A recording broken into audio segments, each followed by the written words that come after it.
It's the season of giving, but in the WWE, it's the season of returns and great things happening. Hello, happy holidays, everyone. Welcome to John's Wrestling Views. I'm your host, John. Thanks for tuning in. A lot going on right now in wrestling. As a fan, I'm personally really enjoying what's going on. TLC this Sunday.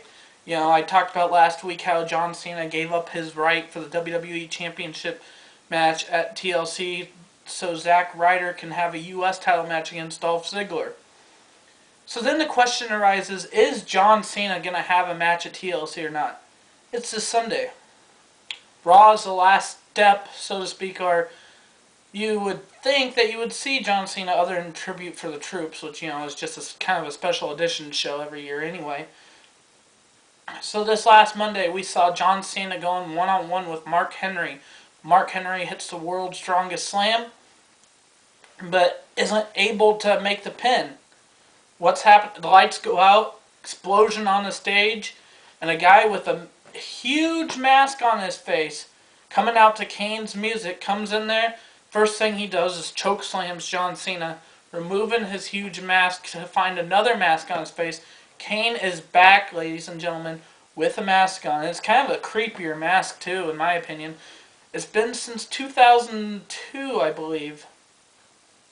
Yeah, 2003, I'm sorry, where, since Kane's had a mask on, coming out, it's almost a scarier presence. It's one of those things where you wonder, it's not very often you see a wrestler lose their mask and then come back with a mask later on down the road. The only wrestler I can think of right off the bat is Rey Mysterio. Of course, when he was Rey Mysterio Jr. in WCW, he went a while without a mask on. But then he comes back to WWE. His pride and joy with that mask is back on his face, and he hasn't lost it since. WWE recognizes that how much a mask really means to him. Don't ever plan on seeing Mysterio without his mask again, at least in a wrestling match. But that's different. That's Mexican heritage, just Mexican pride, that's everything else. And Kane, it's his character. Now, there is a debate going on right now. Is that truly Kane? If you ask me, I believe so. A mask is known to cover up the face. So we'll have to see in the weeks to come as he starts wrestling, if he talks again. But honestly, if you ask me, it's bringing out more of the monster side of him, which is a Kane character to begin with. That's one return, though. Still waiting for the return of Brodus Clay. Who knows at this point? I should probably do more research. I don't know if he's in trouble with a company or what. And by all means, if you know, feel free to leave a comment on this video. Let me know. I'm wondering, just as a fan would, what's going on. I don't see a real reason why they haven't brought him back yet. So who knows? I'm guessing maybe it's a suspension or something. And that's that. But there's a promo going on. Started on SmackDown Friday. Went on this last Monday at Raw. It interrupts usually just a backstage segment or something. Shows these kids like in a classroom setting, a swinging back and forth empty. And there's some narration to it too, saying something about the second day of the year 2012, how he's going to save us. The second day, the year, take the Y from year, the second day, the 2 of year 2012, January is the month. Put those together the way if you really think about it, you get Y2J. Guys, that segment's supposed to be for Chris Jericho. It is black and white, though. It doesn't really seem like kind of a Jericho segment, especially with the Twitter, how it's been scratching off during the Twitter updates during the show. One other man comes to mind when you think this. I have it on good authority. If Jericho's return isn't completely finalized yet, as far as I know, I don't know if the contracts are fully signed or what. If that doesn't work out, January 2nd, there's still going to be a big return on Monday Night Raw that night. If it's not Jericho, Undertaker is ready to come back, and he'll just make his return early come January 2nd on Raw. But either way, huge return. It's going to boost ratings quite a bit for WWE. And now's the time to do it, too. You got WrestleMania just around the corner. TLC will be done by that point, so you're thinking Royal Rumble. Perfect opportunity.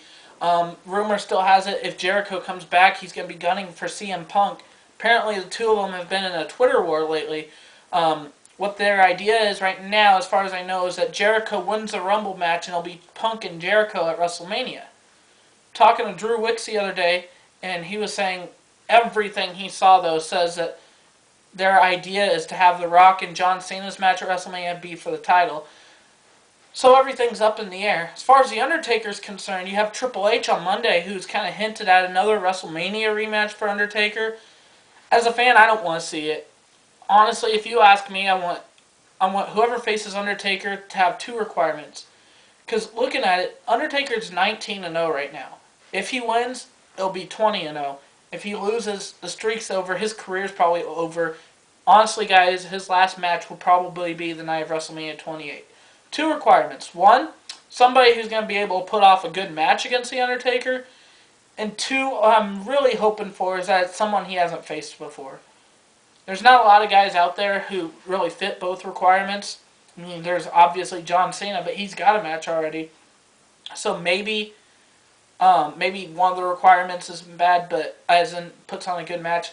But Shawn Michaels, granted he's retired, so we won't see it. Shawn Michaels, Triple H, or Kane, they've all faced him twice. Come on, let's have something a little new, a little more original at least. TLC this Sunday, Mark Henry goes up against the Big Show. A lot riding there. It's a chairs match. I'm torn on who I think's going to win, guys. I'm hoping for a good match. If they're able to put a good match on the last two pay-per-views, hopefully we'll see the same with this. CM Punk, Del Rio, and The Miz. My honest prediction, CM Punk. I'm guessing there's going to be a title reign going for a little while here. We'll see what happens. That's, of course, a tables, ladders, and chairs match. Zack Ryder goes up against Dolph Ziggler for the U.S. title.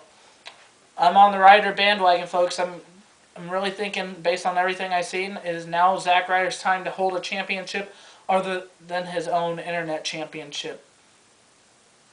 Kevin Nash and Triple H, a ladder match to grab a sledgehammer. I'm torn on this one too. I'd like to say Triple H, but I see this rivalry going a little longer. I do think whoever gets the sledgehammer may not necessarily be the winner. You just have to realize that once that sledgehammer is grabbed, it's in play. So whoever doesn't get it will probably find a way to grab it, and then the match will be over shortly after. That's my opinion. Booker T makes his in-ring return this Sunday facing Cody Rhodes for the Intercontinental Championship. As much as I'd like to see Booker T win, gotta go with Cody Rhodes here. He's younger, he's more active. I'd like to see Booker T win. I wouldn't be surprised if he does, but my money's on Cody Rhodes here, guys. Finally, Orton and Wade Barrett in a tables match. It's been all Randy Orton lately. I'm guessing with how I've seen things the last few weeks and how Barrett's always escaping a table situation, somehow, I hate to say it, but Wade Barrett's probably going to pull it off. Those are my predictions for TLC this Sunday, though. Should be a great pay-per-view. If you have a chance, definitely I'd recommend ordering it. You'll be in for a good show. WrestleMania, just 108 days away now. I know I'm excited, but I have other reasons to be. And that's all the time we have for tonight. Thanks for tuning in. I'm John. Have a good one.